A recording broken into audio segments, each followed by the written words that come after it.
My name's Nicole and I did a Gold Crest project called Treat Them to Keep Them as a part of the East Waikato Science Fair. I'm from Ronza College and I'm year 13. Why did you start the project?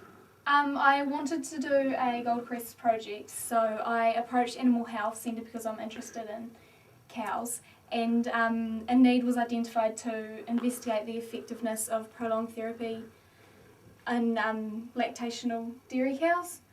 And so we did that. I worked in conjunction with the Animal Health Centre and used all their facilities and equipment and worked as part of the lab team. So have people looked at this before? Yeah, previous studies have been done on extended therapy using different drugs, but we used penethymate hydriodide, and the previous studies have shown that there have been mixed results, but mostly that it has been effective. So there were 3 parts of the project, but objective 1 was the main thrust of it. That was evaluating the effectiveness of the prolonged treatment on the bacteriological cure rate. And so we did this with 3 local dairy herds, and we identified from herd tests the cows in the herds that had greater than 200 cells per mil for the cell count. And so from this we identified cows that fit the enrolment criteria.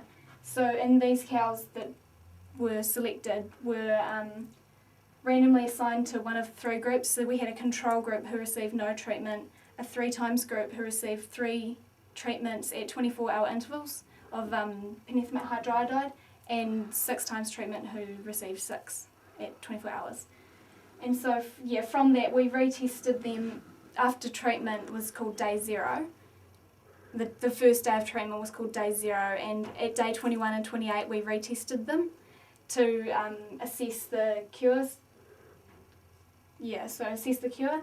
The results we found were really good. We had they were really significant. We found with the bacteriological cure rate for 0, 3 and 6 was 16%, 32% and 56% respectively. So, and the p-value was less than 0.001. So that was really good.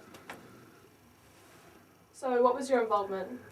I was involved in the milk sampling as much as possible, and I was also involved in plating up the bacteriology and all that sort of stuff as much as I could. So following these results we found that the prolonged effect was really good, but just with one species of pathogen, Staphylococcus aureus, we found that they had lower cure rates, and I wanted to find out why, so this is where I used PCR in objective 2. What did you find from PCR? Basically, I wanted to look for the presence of 3 indicator genes, and one of these being the BLAZE gene, which identifies penicillin resistance, and the Staphylococcus aureus as well. I did the sensitivity test, which is a phenotypic test, and the PCR is a genotypic test. And the results showed that by using PCR, only 2 of the 60 Staphylococcus isolates were resistant to penicillin, but the zone diffusion showed that 24 were, which was 45%, were penicillin resistant. So we concluded from that there are other genes that can code for penicillin resistance, so we only looked for one, so it limited the project, so it could be something to further look at. We also went into looking at the cure proportion from these, and we found that only one penicillin resistant isolate actually achieved bacteriological cure, and whereas the others didn't. So I really enjoyed doing all this sort of PCR stuff. I really thoroughly enjoyed the experience, and I'm one of the only ones down at Animal Health Centre that can do it. So what was objective 3? Objective 3 looked at communicating the results of my study. So I chose Tatua Dairy Company as a group because they were local and it was just more convenient, and they were all willing to help down there. And so I sent out a survey to find out what method of communication they would prefer and would be most suitable to them. So I sent that out, and the response I got back, I got 48% response rate, which we thought was really good.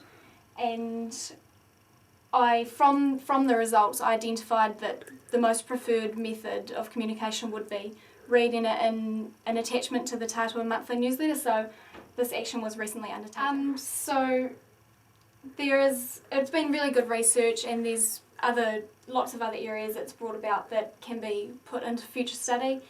And what I'm really excited about is March next year, this project has been accepted to be presented at the International Dairy Federation mastitis meeting in March next year in Christchurch, and I'm really excited about that.